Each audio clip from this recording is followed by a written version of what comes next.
오늘 저는 은혜로 산다는 것이라는 제목으로 말씀을 나누겠습니다. 제가 이제 목사로서 이제 성도님들에게 많은 질문을 받습니다. 근데 그 질문들 중에 하나가 이런 거예요. 목사님, 술을 정말 절대 먹으면 안 됩니까? 안 취할 정도로 한 잔, 두 잔 마시는 건 안 됩니까? 어느 정도까지 되고 어느 정도까지 안 되는 겁니까? 이런 질문.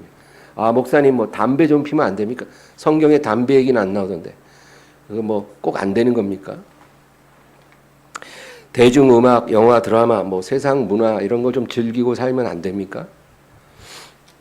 불신자랑 결혼하면 안 되나요? 믿지는 않는데 다른 건 다 좋아요. 너무 마음에 드는데 놓치고 싶지 않은데 신앙이 없네요. 그런 믿지 않는 사람과 결혼하면 안 되나요?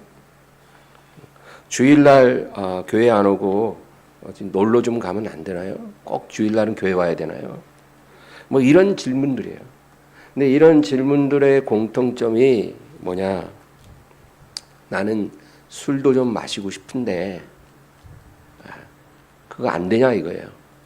나는 담배 지금은 끊고 싶지 않은데 그거 피우면 안 되냐. 세상 문화 즐기고 싶고 주일날 놀러 가고 싶고 믿지 않은 사람이라도 괜찮은 사람이면 결혼하고 싶은데 그거 안 되냐는 거죠. 하나님이 싫어하실까요? 이런 거 하면 벌 받나요? 어디까지가 되고 어디까지가 안 됩니까? 근데 중요한 거는 우리가 이런 생각을 가지고 있을 때 우리는 이미 율법적인 신앙생활을 하고 있는 거예요. 나의 어떤 행위가 하나님께 기쁨이 되고 또 하나님께 기쁨이 되지 않는다라고 우리가 생각할 때 우리가 이미 행위를 가지고 우리 하나님께 나아가려고 하는 겁니다. 근데 그거는 하나님이 우리에게 원하시는 모습이 아닙니다. 하나님이 우리를 위해 그 아들을 보내주셨잖아요. 그거는 은혜로 살라고 그 아들을 주신 것이지 율법으로 살라고 예수님을 주신 게 아닙니다. 만약에 우리가 행위로 하나님을 기쁘시게 할 수 있다고 생각하고 있으면 그건 율법이거든요. 그럼 그냥 구약시대에서 사는 거예요. 그럼 예수님이 왜 필요합니까? 예수님이 굳이 오실 이유가 없는 거예요. 그냥 구약시대가 연장되는 거죠. 근데 지금 우리는 구약시대에 있지 않죠. 왜? 예수님이 오셨잖아요. 그럼 예수님이 왜 오셨냐? 이제 율법으로 살지 말고 행위 가지고는 하나님께 나아가려고 하지 말고 은혜로 살아라. 이제 그거거든요. 그래서 오늘 우리는 은혜로 산다는 게 무엇인가를 한번 알아보려고 합니다. 우리가 은혜로 살자 이러면 사람들이 잘못 생각하는 게 그러면 내가 마음대로 내가 하고 싶은 대로 살아도 다 괜찮은 거 그런 거 아닙니까? 그런 게 아닙니다. 내 마음대로 살아도 괜찮고 그게 은혜로 사는 거는 아니죠.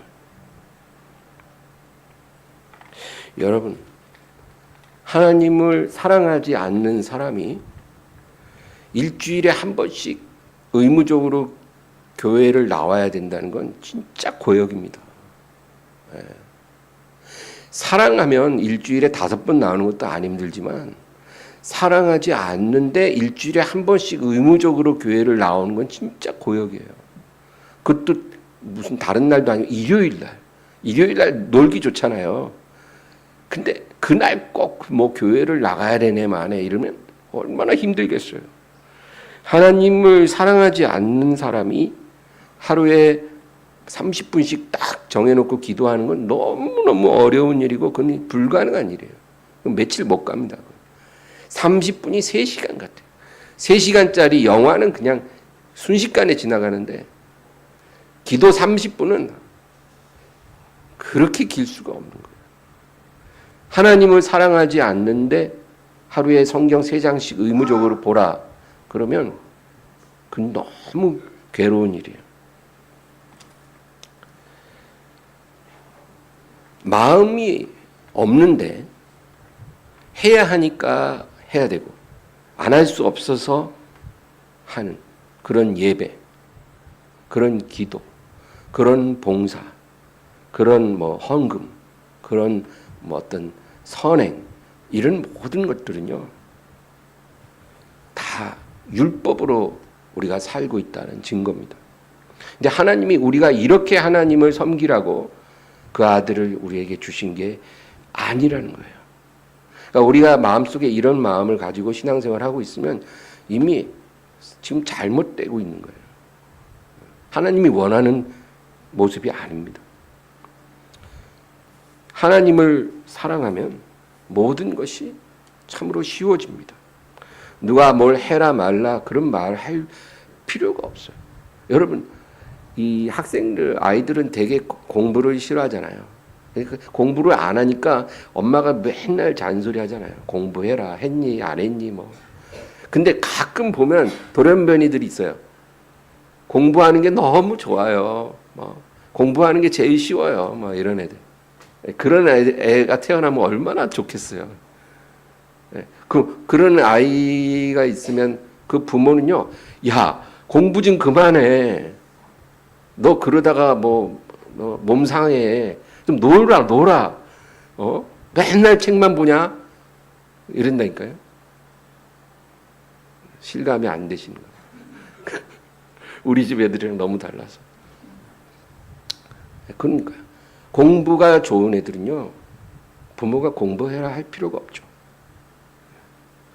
하나님을 섬기면, 하나님을 사랑하면, 하나님을 섬기고 또 하나님 뜻대로 사는 게 그렇게 어렵지가 않습니다.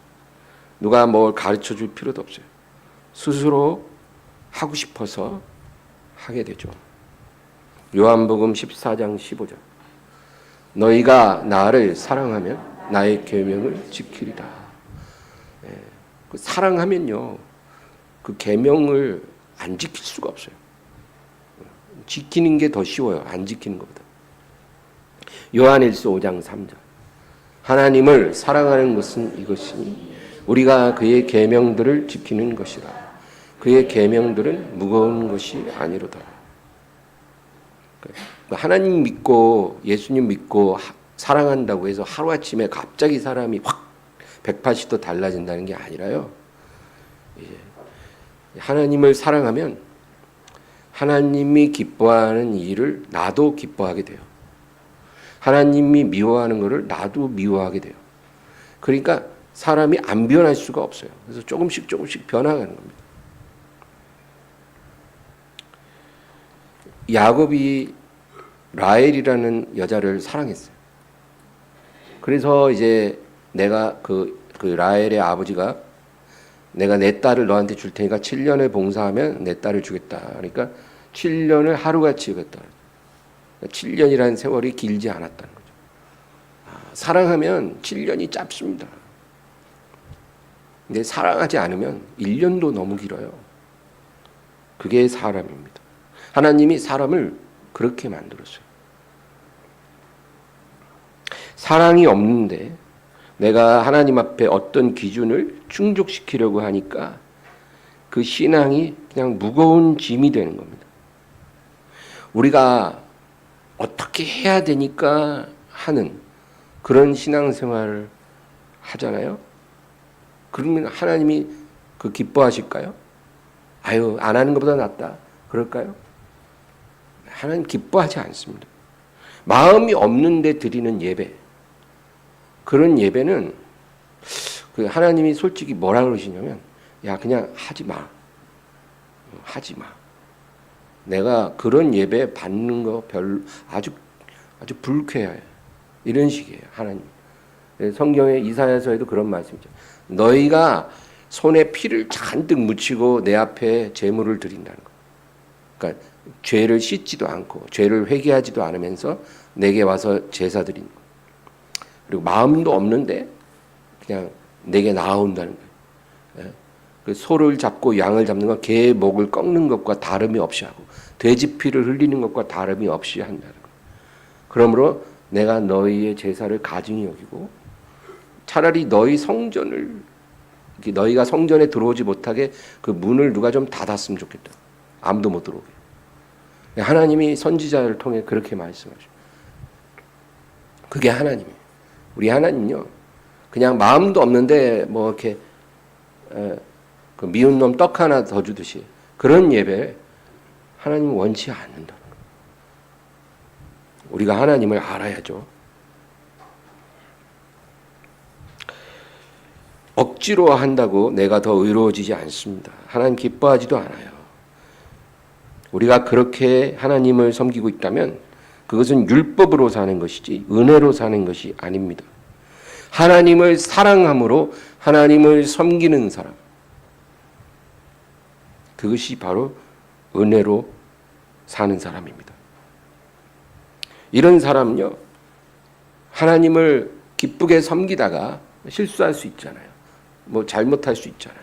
죄를 질 수 있잖아요. 그래도 그게 별 문제가 아닙니다. 왜냐하면 하나님은 그 사람을 야단치지 않으시기 때문입니다. 우리가 하나님을 사랑하다가 죄 짓잖아요. 우리 연약하니까 죄는 안 지을 수가 없어요. 그래도 하나님이 야단치지 않는다니까요. 괜찮아. 나는 네가 100번 실수해도 네가 사랑스럽다. 그런 하나님입니다. 그리고 우리가 자주 넘어지는 그 문제에서 우리가 이길 수 있도록, 그거를 넘어설 수 있도록 말씀과 성령으로 우리를 양육하십니다. 얼마나 감사하죠. 하나님 뜻대로 사는 것도 내 힘대로 되는 게 아닙니다. 내가 아무리 하나님 뜻대로 살려고 해도 내 힘으로 되지를 않는다는 거예요. 만약에 그게 내 힘으로 되면 우리는 어떻게 될까요? 천사처럼 될까요? 아니요. 교만해질 겁니다. 내가 내 힘대로 하나님을 온전히 섬길 수 있으면 교만해지죠. 내 의를 자랑하게 됩니다.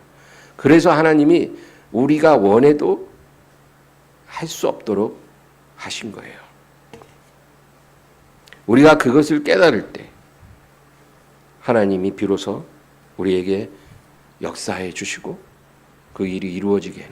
내가 안 된다는 거 아는 순간 하나님이 개입하셔서 우리를 도와서 되게 해주신 거예요.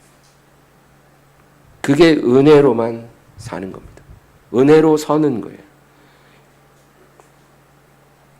죄사함 받는 것도, 구원받는 것도, 거룩하게 사는 것도 내 힘이 아니라 오직 하나님의 은혜로 된다는 것을 깨닫고 하나님께 맡기면 우리는 변화됩니다. 그때 변화가 일어나고 축복의 문도 열려요. 그러니까 내 모든 노력이 소용없다라는 건 그게 정말 깨달아져야 하나님이 내 삶에 들어오십니다. 그리고 문이 열리는 겁니다. 안 변하는 것들이 변화되는 거예요. 마태복음 20장에는 그런 이야기가 있어요. 예수님의 비유예요. 어떤 포도원 주인이 이제 품꾼을 구해서 자기 포도원에 일을 시키려고 장터에 나갑니다. 거기에 놀고 있는 사람들에게 이제 하루 일당을 약속을 하고 포도원에 보냅니다. 그래서 아침 9시에 처음 나갔더니 장터에 놀고 있는 사람들이 있어서 내가 일당 줄 테니까 우리 포도원에 와서 일해라. 그리고 이제 12시에 정오에 나가서 또 사람들 들여보내요. 오후 3시에도 나가서 또 사람들 들여보내요. 그리고 이제 마지막으로 오후 5시에 또 나갑니다. 그러니까 아직도 그 장터에서 할 일 없이 노는 사람들이 있어서 너희도 내가 일당 줄 테니까 들어가라. 그러니까 오후 5시에 들어가는 사람들은 1시간만 일하면 되는 거예요. 그리고 이제 오후 6시에 이제 일 다 마치고 정산을 합니다. 일당 나눠주는데 먼저 와서 아침부터 일한 사람들은 우리는 일 훨씬 많이 했으니까 좀 더 많이 주겠지 이렇게 기대를 했는데 그렇지가 않고 다 똑같이 한 데나리온씩을 주인이 주더라는 거죠. 마태복음 20장 10절에서 14절. 먼저 온 자들이 와서 더 받을 줄 알았더니 그들도 한 데나리온씩 받은지라. 받은 후 집주인을 원망하여 이르되 나중온 이 사람들은 1시간밖에 일하지 아니하였거늘 그들을 종일 수고하며 더위를 견딘 우리와 같게 하였나이다. 주인이 그 중에 한 사람에게 대답하여 이르되 친구여 내가 네게 잘못한 것이 없노라. 네가 나와 한 데나리온의 약속을 하지 아니하였느냐. 네 것이나 가지고 가라. 나중은 이 사람에게 너와 같이 주는 것이 내 뜻이니라. 아멘. 이 포도원 주인이 뭐라 그래요? 모든 사람에게 똑같이 주는 것이 내 뜻이라는 것입니다. 예수님이 이 비유를 하신 것은 하나님의 은혜가 무엇인지를 우리에게 가르쳐 주는 것입니다. 하나님의 은혜가 이런 거예요. 먼저 온 사람이나 나중 온 사람이나 똑같이 은혜를 주신다는 거예요.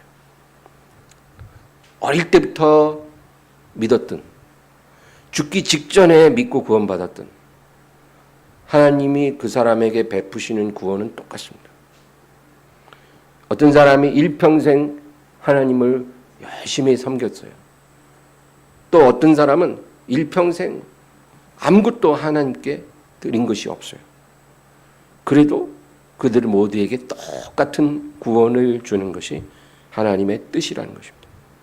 이 구원의 은혜는 어떤 개인의 공로를 쌓아서 차등으로 받는 것이 아닙니다. 오직 예수를 믿음으로 받는 거예요. 하나님의 은혜로 받는 겁니다.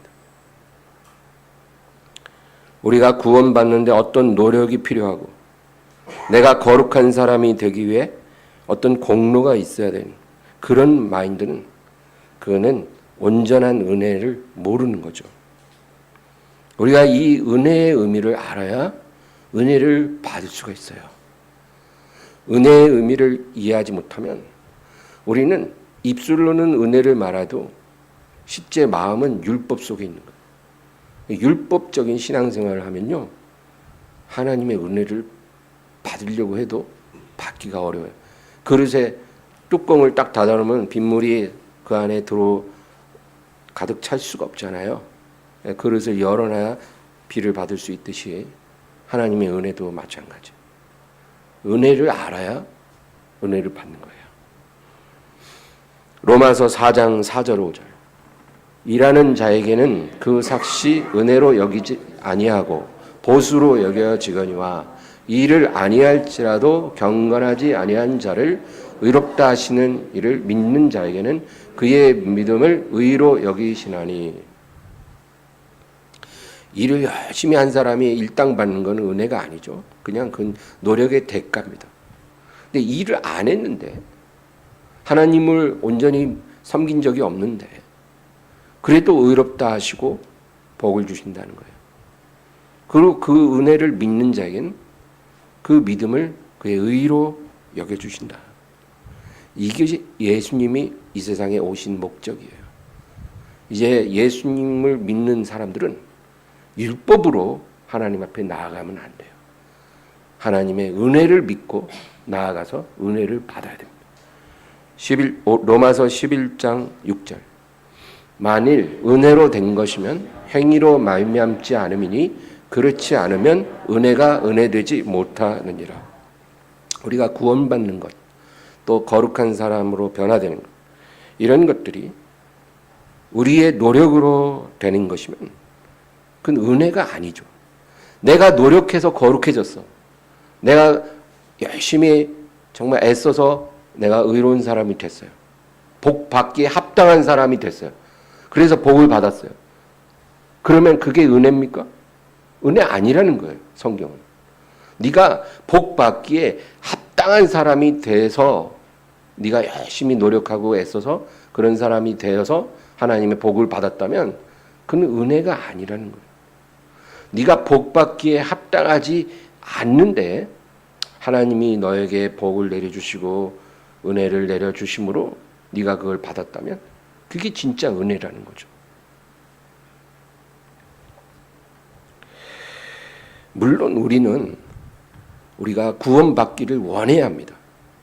구원받기를 원하지도 않는데 하나님이 그 사람을 구원할 수는 없어요. 우리는 원해야 돼요.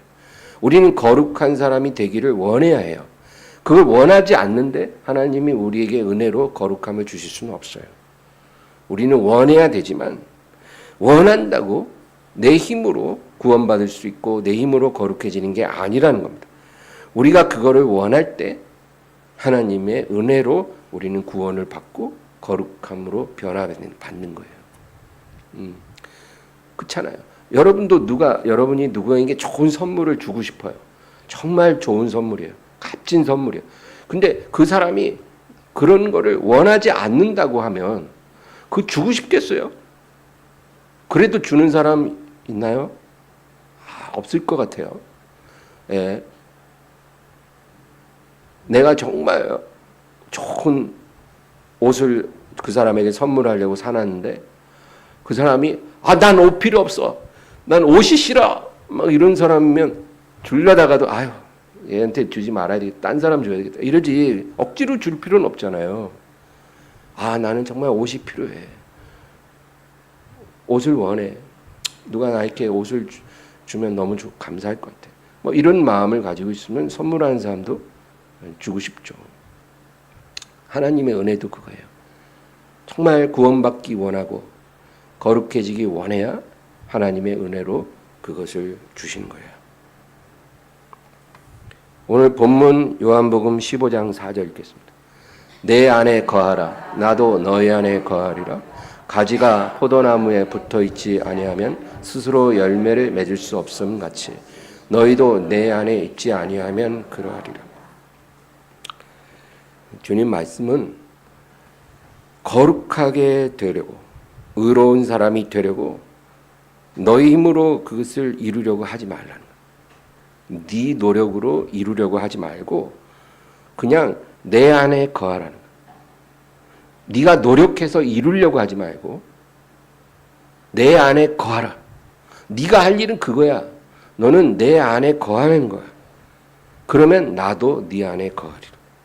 그러고는 예수님이 뭐라 그래요? 포도나무와 가지 얘기를 하는 거예요. 나는 포도나무라는 거죠. 너는 그 나무에 붙어 있을 가지.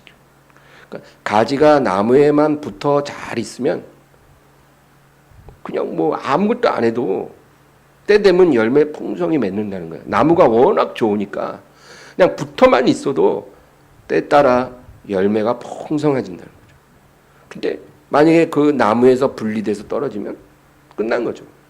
그냥 몇 시간 지나면 말라지기 시작합니다. 아무 열매를 맺을 수가 없죠.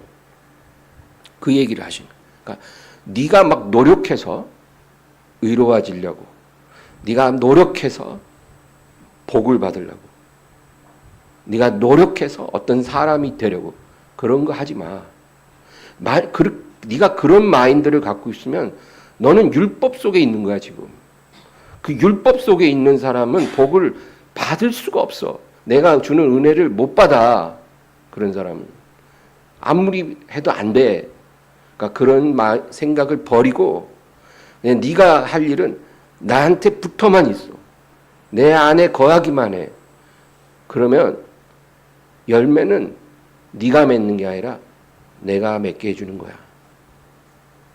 내 은혜가 너에게 흘러 들어갈 거야. 너에게 모든 좋은 것이 들어갈 거야. 너는 이걸 믿어야 해. 그 얘기죠. 그 다음 절 5절. 나는 포도나무요 너희는 가지라. 그가 내 안에 내가 거하면 사람이 열매를 많이 맺나니 나를 떠나서는 너희가 아무것도 할 수 없음이라. 예수 믿는 크리스찬은 바로 이런 사람이에요. 그냥 주님께 붙어 있으면 모든 게 다 되는 거고 떨어지면 아무것도 아닌 거예요. 그냥 맛을 잃은 소금이에요. 아무것도 안 되는 거예요. 세상 사람보다도 더 무가치한 사람이 돼버린 거예요. 예수님으로부터 분리된 크리스찬. 그런 사람이 제일 불쌍한 사람이죠. 하나님은 우리를 일하라고 공장으로 부르신 게 아닙니다. 하나님은 우리를 일하라고 공장으로 부르신 게 아니라 열매 맺으라고 포도원에 부르신 거예요. 그러니까 우리는 하나님의 일을 하려고 구원받고 부름받은 게 아니고요. 열매를 맺기 위해 우리를 하나님이 부르신 거예요. 그럼 열매 맺으려면 뭘 해야 돼요? 일 많이 하면 열매 맺어요? 그게 아니죠. 일 많이 해갖고 열매 맺으려면 그건 공장이죠. 포도원이 아니에요. 우리는 나무에게 붙어만 있는 거예요. 붙어 있으면 열매 맺는 데가 포도원이에요. 어떤 자격증이나 능력이나 재능이나 특별한 수고나 노력 이런 것들이 필요치 않고 예수님 안에 거하고 예수님이 우리 안에 거하게 되면 우리는 열매를 맺게 됩니다. 어떤 사람이 교회를 꽤 오래 다녔는데 열매가 없어요. 그 왜 그럴까요? 노력이 부족한 게 아닙니다. 능력이 부족한 것도 아니에요. 그가 예수님 안에 있지 않기 때문이에요. 6절 7절 사람이 내 안에 거하지 아니하면 가지처럼 밖에 버려져 마르나니 사람들이 그것들을 모아다가 불에 던져 사르느니라. 너희가 내 안에 거하고 내 말이 너희 안에 거하면 무엇이든지 원하는 대로 구하라. 그리하면 이루리라. 너희가 내 안에 거하고 내가 너희가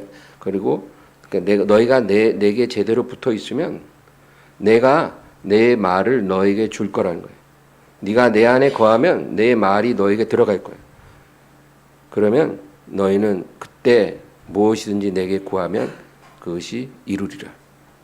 이게 축복의 비밀이에요. 주님 안에 거하지도 않고 주님의 말이 내 안에 들어오지도 않았는데 맨날 달라 그러면 어떻게 받습니까? 그거는 하나님이 축복하시는 공식을 따르지 않잖아요. 축복을 받을 수가 없죠. 하나님의 축복의 공식을 따라가야 돼요. 여러분, 우리가 교회를 왜 옵니까? 예배를 왜 드립니까? 그냥 교회는 가야 되는 곳이니까 가고 예배는 드려야 되는 거니까 드립니까? 그런 신앙은요, 주님 안에 거하는 게 아니에요. 주님의 말씀이 우리 안에 들어올 수가 없어요. 그냥 의무적으로 해야 하니까 안 하면 뭐 벌 받을 수도 있고 지옥 갈 수도 있고 축복을 못 받을까 봐 이런 식으로 의무적으로 우리가 하는 거는 주님 안에 거하는 게 아니에요. 우리가 교회를 오고 우리 예배를 드리는 이유는요, 주님 안에 있기 위해서입니다. 내가 더 주님 안에 온전히 거하기 위해서 교회 가는 거예요. 그게 아니고 다른 게 어떤 첫 번째 이유라. 그러면 우리가 교회 100번 가도 주님 안에 거할 수가 없어요. 주님이 목적이에요. 주님이 목적이고 이유예요. 주님 안에 거하기를 원해 교회 가고 주님 안에 더 온전히 있기 위해서 예배드리고 또 그것이 우리가 봉사하는 이유고 우리가 서로 교제하는 이유고 우리가 무엇이든지 주님 뜻에 순종하는 이유예요. 그게 아니면 우리는 넘어질 것입니다. 그게 바로 나무에서 분리된 가지예요.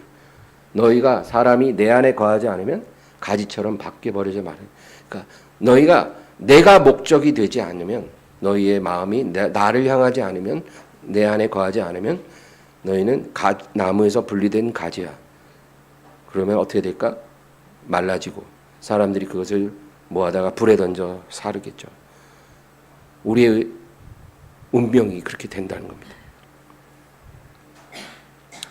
그러면 여러분, 내가 노력해서 어떤 죄들을 더 이상 짓지 않으리라. 내가 열심히 노력해서 내가 더 이상 어떤 실수를 하지 않겠다. 내가 그래서 그렇게 온전히 살면 하나님이 내게 복을 주실 것이다. 이런 생각을 갖고 있었다면 이제는 그런 생각을 내려놓으세요. 내가 어떤 사람이 되면 어떤 죄를 버리면 이제 그때는 하나님 복 주시겠지. 그런 생각을 버리세요. 그게 율법적인 신앙이에요. 하나님은 그런 하나님이 아니라 우리가 어떤 행동을 잘한다고 우리에게 상 주시고 잘못하면 축복을 유보하신 그런 하나님이 아닙니다. 그런 하나님을 믿고 있다면 내가 하나님을 율법적으로 알고 있는 거예요. 그거는 구약 시대의 그런 신앙이죠. 우리가 율법적으로 섬기라고 예수님을 보내신 게 아니라 은혜로 섬기라고 주신 겁니다. 그러면 은혜로 섬기는 건 예수님을 믿고 사랑하는 거예요. 예수님을 믿고 사랑하는 거예요. 그게 제일 중요하다는 거예요. 예수님을 믿고 사랑하세요. 모든 예배의 목적, 모든 봉사의 목적, 모든 나의 행동의 동기와 이유와 목적이 예수님을 사랑하기 때문이어야 해요. 그러면 모든 게 다 해결돼요. 실수도 문제가 안 돼요. 죄를 범해도 하나님이 야단치기보다는 우리를 싸매 주셔요. 그리고 우리의 삶은 변화될 것입니다. 이게 은혜로 사는 삶입니다.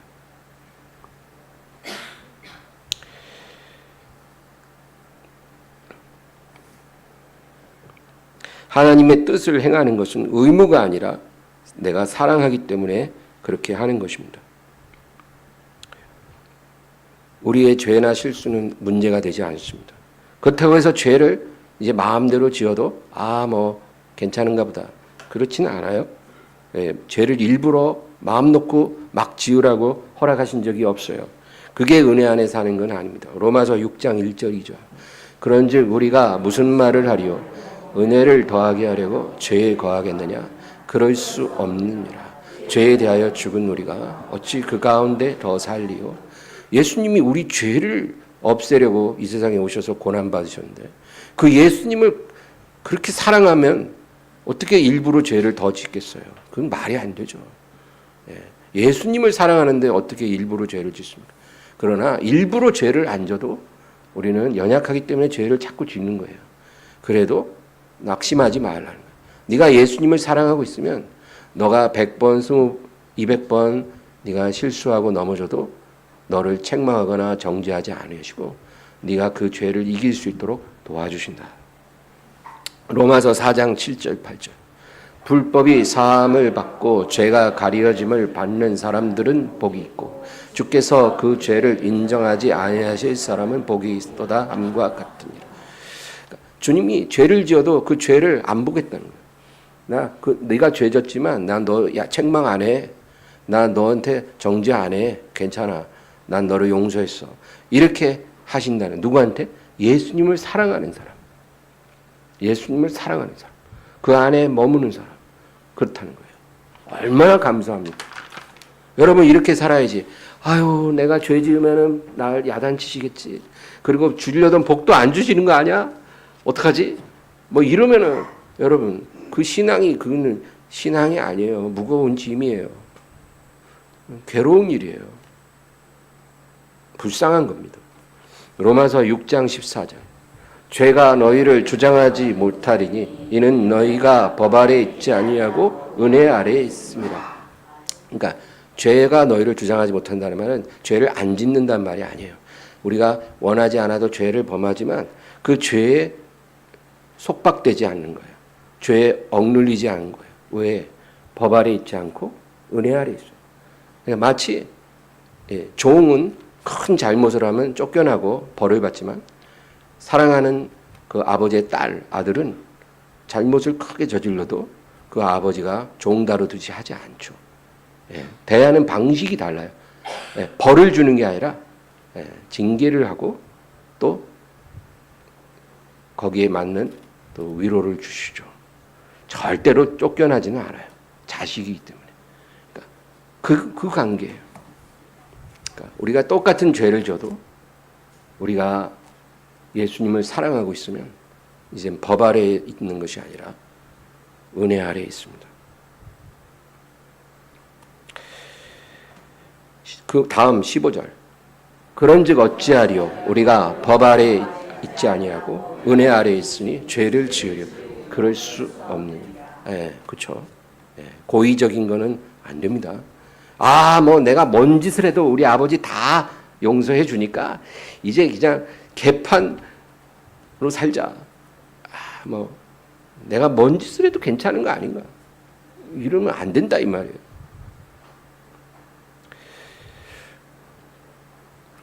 율법으로 하나님을 섬기는 사람은 스스로 법 아래에 있는 사람이 되는 거예요.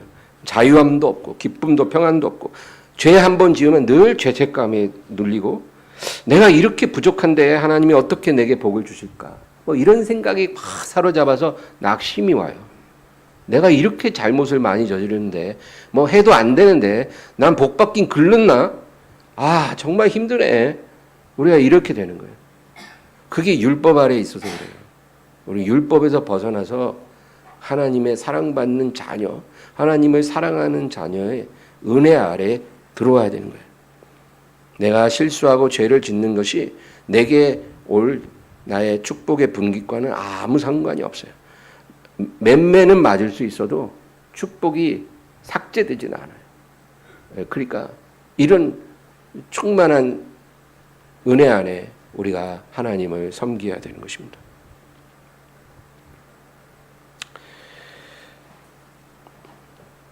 은혜 아래에 있는 성도는 오늘 내가 무슨 잘못을 했는가, 내가 어떤 선한 일을 했는가가 중요하지 않고요. 지금 내가 주님 안에 있는가, 이게 중요한 문제예요. 내가 지금 주님 안에 있는가. 항상 그게 중요한 질문이 돼야 돼요. 오늘 내가 뭘 했지? 좋은 일 했구나. 그럼 복 받겠네. 아, 내가 오늘 잘못했지. 아, 그럼 큰일 났네. 이게 아니라 내가 지금 주님 안에 있는가. 내 마음이 주님을 향하고 있는가. 항상 스스로에게 이걸 물어봐야 돼요. 이것이 하나님이 우리에게 요구하시는 믿음이에요. 고린도후서 13장 5절. 너희는 믿음 안에 있는가? 너희 자신을 시험하고 너희 자신을 확증하라. 예수 그리스도께서 너희 안에 계신 줄을 너희가 스스로 알지 못하느냐? 그렇지 않으면 너희는 버림받은 자니라. 너희가 믿음 안에 있는지 너희 자신을 스스로 시험하고 확증하라. 그러니까 예수님이 너희 안에 계신 줄을 너희가 스스로 알지 못하냐 그랬잖아요. 예수님이 내 안에 계시고 내가 주님 안에 있는지 날마다 스스로 시험하고 확증하라는 거예요. 그게 믿음 안에 있는 거예요. 내가 주님 안에, 주님이 내 안에 있으면 내가 믿음 안에 있는 거예요. 그러면 모든 은혜와 축복을 받는 거예요. 그러나 만약에 그렇지 않다면 너희는 버림받은 자라. 그러니까 나무에서 분리된 가지라는 거예요. 열매도 없고 이제 너희의 운명은 불에 던져지는 거라는 거예요. 회개하고 너희가 믿음 안에 온전히 있어야 한다. 그러니까 구약 시대는 613가지의 계명을 지켜야 돼요. 그 613가지 계명은 막 뭘 해라는 것도 있고 하지 말라는 것도 있잖아요. 그거 다 지켜야 돼요. 그거 612개 지키고 하나 어기면 그건 다 어긴 거나 똑같아요. 이게 뭐예요? 이렇게 살면은 너무 괴롭잖아요. 근데 이제 예수님이 그거를 싹 청산하고 이제 너희는 613가지 계명을 머릿속에 막 암기하고 있을 필요가 없어. 너희는 나를 바라보고 나를 의지하고 나를 믿고 나를 사랑하고 나와 동행하고 내 안에 거하고 내가 너희 안에 있으면 돼. 그러면 다른 건 다 해결돼. 그리고 너희가 실수하고 잘못해도 그건 아무 문제가 안 돼. 얼마나 감사합니까? 이런 믿음으로 사는 게 은혜로 사는 사람이에요. 오늘 본문 요한복음 15장 4절 5절 다시 읽겠습니다. 내 안에 거하라. 나도 너희 안에 거하리라. 가지가 포도나무에 붙어 있지 아니하면 스스로 열매를 맺을 수 없음 같이 너희도 내 안에 있지 아니하면 그러하리라. 나는 포도나무요 너희는 가지라. 그가 내 안에 내가 그 안에 거하면 사람이 열매를 많이 맺나니 나를 떠나서는 너희가 아무것도 할 수 없습니다. 너무 간단하죠? 너희가 내 안에 거하면 열매를 많이 맺을 것이고 너희가 내 안에 거하지 않으면 너희는 열매를 맺고 싶어도 맺을 수가 없어. 사람이 그 인격이 변하고 삶이 변하고 하나님 뜻대로 살고 거룩한 사람이 되는 거는요. 우리가 원해야 하지만 원한다고 되는 게 아니고 하나님이 되게 해주셔야 되는 거예요.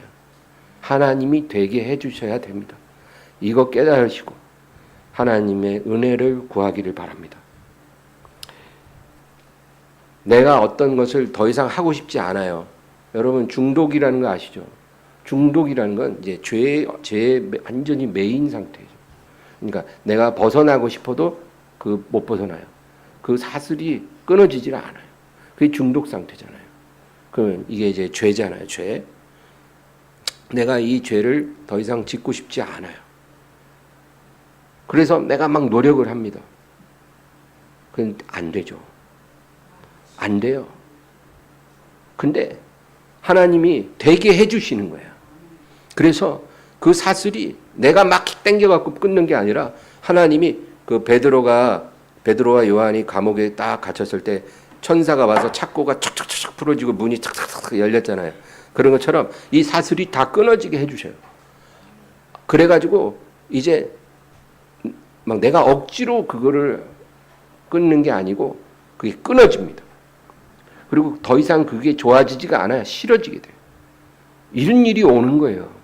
하나님이 그렇게 해주셔야 우리가 변화되기 시작하는 거예요. 축복도 마찬가지예요. 여러분 돈 쫓아간다고 돈 옵니까? 쫓아가면 더 안 온다 그래요. 어떻게 해요?